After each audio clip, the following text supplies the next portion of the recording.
This is audio file 21 from the question and answer book The Mancharians Newest Civilization, where the topics are on the etheric body, the trinity of mankind's makeup, and the error of the atonement. The information you will hear now is taken from the question and answer book, called The Mancharians Newest Civilization. All sessions were recorded in 1995 in Tempe, Arizona. Director: some people say, we have more than one etheric body. Is that so? Mancharians: indeed, you do have 3 to 5 depending on your progress. And here you must understand they are for different uses. You do have one which is the inside casing, or the physical body, which is the life stream to keep the body working and feeding it with life. Encased inside of that you have the astral, which of course, you can use conductively, we would suppose and encourage and hope, for the progression of your consciousness, for the expansion of our doubt.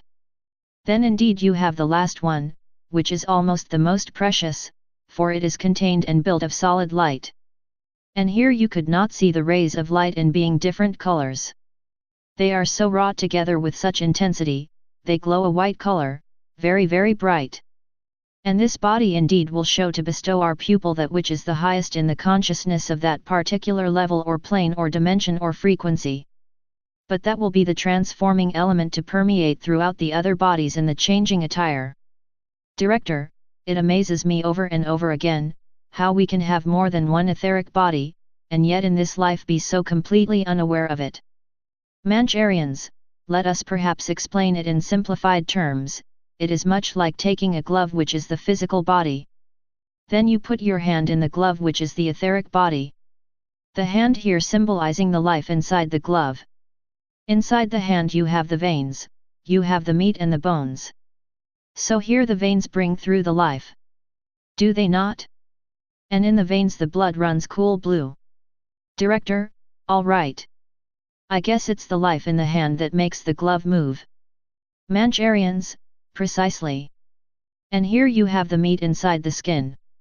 So depending on the evolvement of the body, depends on the etheric bodies for what they can do and for what has different duties, as you grow more and more into the higher understanding.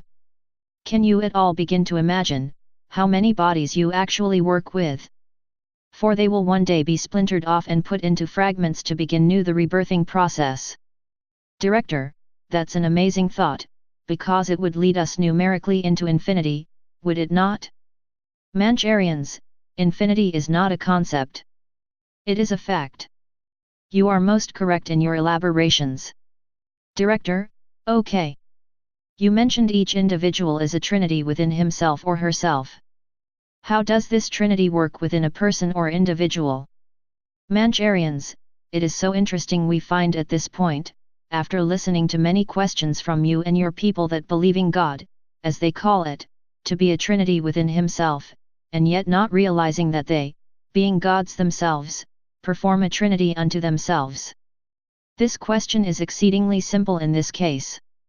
Man being a fragmented focus of himself, and here we will explain it in these terms, because you have the male fragmented portion, and because you have the female fragmented portion of the same person or individual, and here above you have the higher self, is that not so? So here is the trinity of man, you have the male, the female, and the higher consciousness, which brings it all together.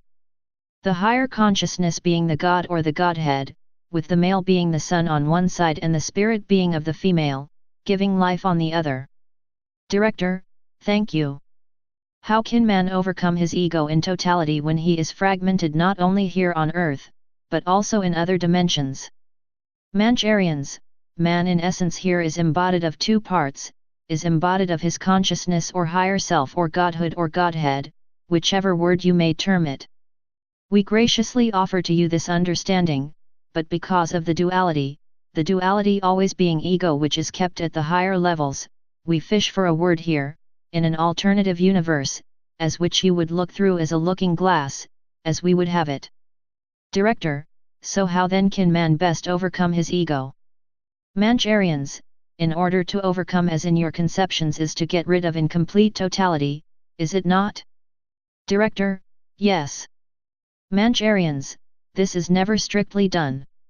Here what is meant, as it was brought down from the masters centuries and centuries ago, was simply to affirm to the people to gather with their higher selves, and to join with one another, because this would throw the negativity into altered ego dimensions, such like being in a pyramid, and connecting with your higher self, which could be alluded to as the crystal with the sapphire on the top.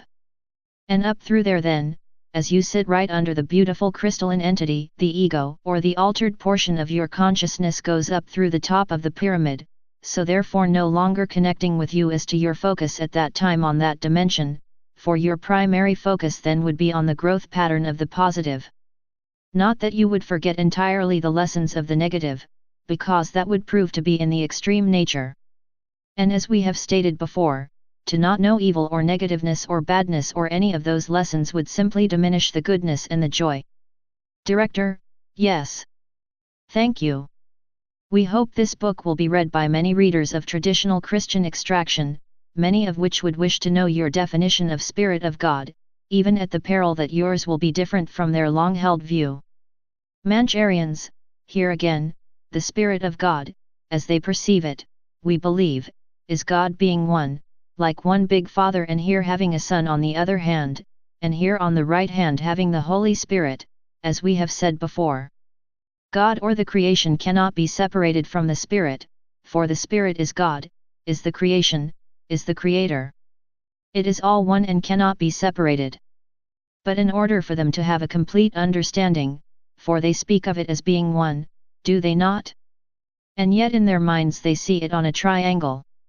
Well, in an effort to apply then reason unto their understandings, we would simply say that what the creation or the Creator is, permeates through all, they are as much made up of spirit as they are made up of pure light, is that not so? As the creation or the Creator, which are all one, as the trees and the plants and the animals, there is nothing to differentiate between the creation, sun, spirit, Mancharians, all are the same, mankind. Spirit is what makes everything rotate, what makes everything work. It is the gas in the tank, it is the lubricant over the gaskets. Director: there is another concept very much prevailing in the arena of churches, and that is the concept of forgiveness. It seems to be a good virtue. Can you elaborate please on the need or lack thereof for forgiveness? Mancharians: in order to forgive one another, an individual must first understand what forgiveness is. Now, if he has not learned as yet how to love himself, how can he learn to forgive himself? And again, if this cannot be practiced within his own soul and heart and dimension, then how can he possibly propose to teach or perform it upon another? Director: that's right. I believe they pull here a misconception into existence, one which they call the atonement, where the shedding of someone's blood is to atone for another's sins. Can you elaborate, please? Mancharians: that is a concept of your people which is totally illogical, for it is based upon their principle of sacrificing. And what again is to sacrifice? Is it not the selfishness of the people? The reason we state the word selfishness is performed in your dictionary is for the purpose, that if they were truly unselfish, they would find ways to abbreviate their errors and take their errors away, or work off their errors, which is their karma, is it not? But in their minds, because of being lazy and selfish in this aspect, they wish that another would do it for them, thereby detaining their growth and prolonging in their agony within their lesson-structured barriers. Also the habit of drinking blood, they pour as red wine, do they not? This in its essence is illogical, is it not, for blood is blue. Director: end of file 21. Our presence on internet is freeearthsystem.net. Also, starshipfederation.atspace.com.co.uk. My presence on Facebook is facebook.com/Sentana-Ries. It is our intent to present to you listeners the words of the Mancharians from the book The Mancharians Newest Civilization in audio segments of approximately 5 to 9 minutes in length. Happy listening!